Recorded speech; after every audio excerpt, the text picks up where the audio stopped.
জামাত ইসলামীর লোকদের বিরুদ্ধে অনেক কথা বলা হয় কেন? কই তারা তো তাদের আপনজন নিয়ে মাঠে ময়দানে কাদা ছড়াছড়ি করে না, আমাদের কওমের মধ্যে এই দুর্বলতা কেন? আমার মনে পড়ছে চট্টগ্রামের খতিবে আজম সিদ্দিক আহমদ রহমতুল্লাহ আলাইহির কথা।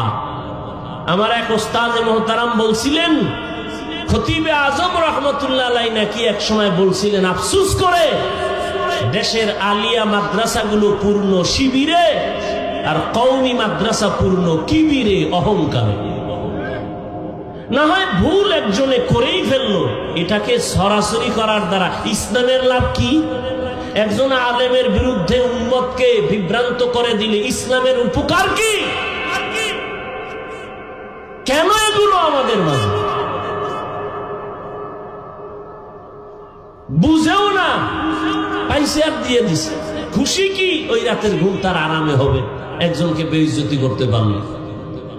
আল্লাহ হেদায়েত দান করুন, আল্লাহ হেদায়েত দান করুন, আল্লাহ আমাকে হেদায়েত দান করুন।